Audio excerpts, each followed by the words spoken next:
tayo mag-umpisa, huwag nyo kalimutan na mag-like, subscribe at notification bell para sa ating 1,000 Gcash giveaway. Also, gusto ko lang din sabihin sa mga hindi komportable sa tema ng video natin ngayon, please mag-skip na lang muna kayo dahil grabe yung ikukwento ko sa inyo ngayong araw. So recently nakikita ko na ang dami nagko-comment sa akin, Kuya Claro, gawa mo naman ang topic itong si Abby Choi. So tinignan ko yan, actually piski yung mga messages ko, ang daming nagsasabi, Kuya Claro, Abby Choi, Abby Choi. So nung tinignan ko, I couldn't believe at how gruesome this story is. I guess ang mas nakakatakot dito is how something like this could happen at the time we are living today.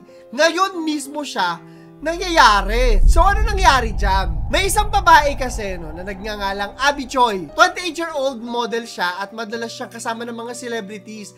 Needless to say, sikat siya. Meron siyang 100,000 followers at masasabi talaga natin na kilala talaga siya ng mga tao doon sa kanila. Una, inireport na nawawala siya. Dahil isang araw, hindi niya nasundo yung anak niya sa paaralan, which is normally sinusundo niya. Diba? So, nagtaka yung mga tao simula nung araw na yon. Ilang araw, matapos yung pagkawala niya, lumabas yung balita na to.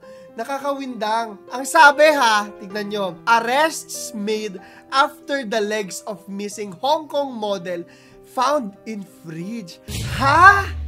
Legs? Nasa loob ng freezer? Parang napapanood lang natin itong ganito sa Netflix, diba? Pero kung chinap-chap para malagay yung legs sa freezer, nasan yung ibang parte ng mga katawan niya? Nagulantang ako kung saan nila nahanap to, mamaya puntahan natin Matapos ito, sinabi agad ng mga pulis na ang kasong ito ay murder.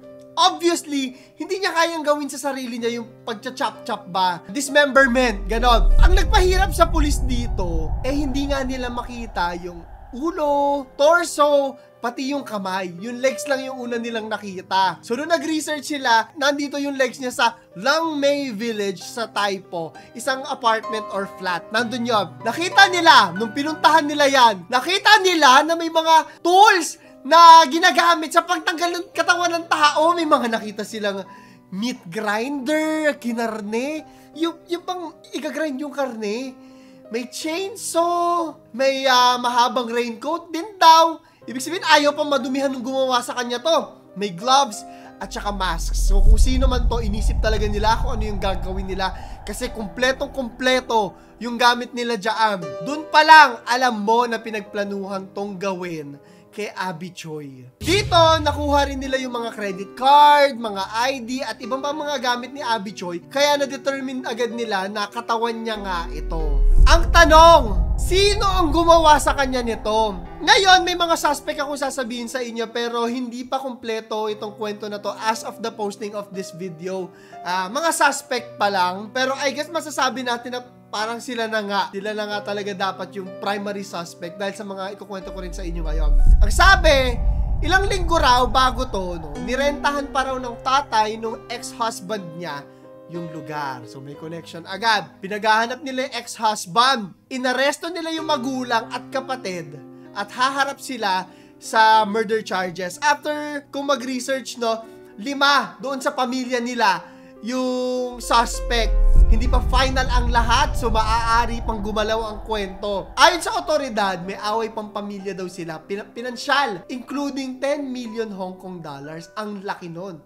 Ang laki pera nun, diba? Ang weird lang kasi pagdating sa mga pamilya talaga, pag pera ang usapan, dami talaga nag-aaway, Anyways, so nagulantang na yung mga tao. Pinag-usapan talaga sa social media to, marami ko nakita mga balita, miski sa atin sa Pilipinas, yung mga local news outlets, nire-report din to. After ilang araw, nagtataka na yung mga tao, nasa na ilang parte ng katawan ni Abby Choi, ano yung ginawa sa kanya? Yung ex-husband niya, kinalauna, nahuli, natatakas pa daw. Gamit ang speedboat, may dalang maraming pera, may dalang mga luxury watches na nagkakahalaga ng napakalaki, So, ready siyang tumakas. Ibig sabihin ba nun, guilty siya. Malalaman natin sa mga susunod na araw yan. At this point, nakuha na po yung ulo, yung buhok, Yung ribs ni Abby, nakuha na yung ibang parte ng mga katawan niya. Alam niyo kung saan nakalagay? Sa isang pot daw ng soup. Meron pang mga radish. Merong carrots pa. Hindi ko hinahanap ko no, kung kinain ba nila. Pero basically, parang ginawa siyang, pakitama ako no, parang ginawa siyang sopas. Kinain ba siya? Pakisabi sa akin kung may makikita kayo mga balita. Kasi curious talaga ako. Cannibals ba itong mga pamilya na to? Can't say for sure, pero basically, ginawa siyang sopas. Nakakadiri at nakakagulantang. Naaawa ako para kay Abby Choi sa totoo lang. Puntaan muna natin si Abby Choi ha. Punta tayo sa kanya, kilalanin natin siya. Sabi, isa siya talagang style icon. Napakarami niyang mga followers, nabanggit ko nga kanina. Madalas din daw siyang umattend ng Paris Fashion Week. Ayan, talagang active siya sa mundo ng fashion. In fact, lagi pa siyang, nakita ko ang dami niyang mga magazine na siya yung cover. Napakarami niyan. May 4 din siyang mga anak. So, kawawa naman yung mga anak niya na mauulila dahil sa ginawang to sa kanya. Naging mabait naman daw siya. Ito yung pinagtataka kong part. Naging mabait daw siya sa ex-husband niya at sa pamilya na naging suspect kanina, di ba? Sabi dito, kahit tapos na yung divorce nila, nagpo-provide pa rin daw siya sa pamilya, nagbigay pa ng luxury apartment. Ngayon, naging sobrang close daw sila nung brother-in-law niya.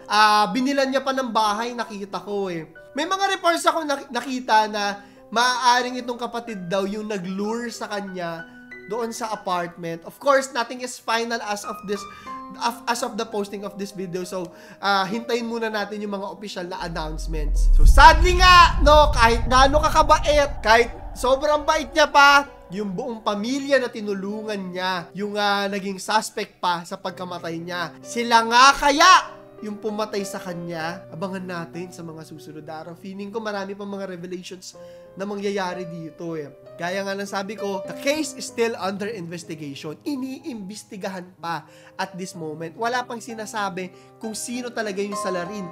Suspects pa lang. Baka may mga iba pa taong involved.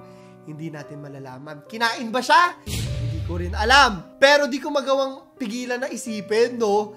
Paano kaya, dito umiikot yung utak ko eh, paano kaya yung na-experience ni Abby? When I think about the things na nakita nila, yung mga meat grinder, ano yun, di ba parang dinudurog yung kalamnan mo, yung pag napasok yung kamay mong ganun, durug-durug ka doon. Naramdaman niya kaya yung ganung mga bagay? Buhay kaya yung diwa niya nung pinag-chop-chop siya? Nakakaawa siya sa totoo lang. No one deserves this. Kahit ano pa man yung, kung may away man sila, no? Hindi deserve ng isang tao na may experience yung ganito mga bagay. Isa sa mga tanong ko pa, if they just wanted to kill her, bakit ganun kalala? May galit ba sila kay Abby? May ginawa ba sa kanila si Abby na hindi natin alam? Nakakalungkot at nakakatakot. They could have just done it in a way na hindi ganun katindi. Mabilis lang, ganun, diba? Pero I think na-torture pa itong si Abby with all the things that were done to her. So, para sa tanong ko sa inyo ngayong araw, ano ang masasabi mo sa mga pamilya na pagdating sa pera, hatian ng lupa, mana, nag-aaway at nagsisiraan? I-comment mo sa ilalim. Gusto kong marinig kung ano yung thought sa kanya.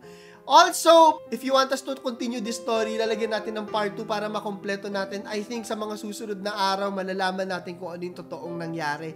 I-comment nyo lang sa ilalim and please like and share this video para malaman ko na gusto nyong ituloy pa natin to. So, yun lamang po. Ito si Clara III at ito ang aking kwento.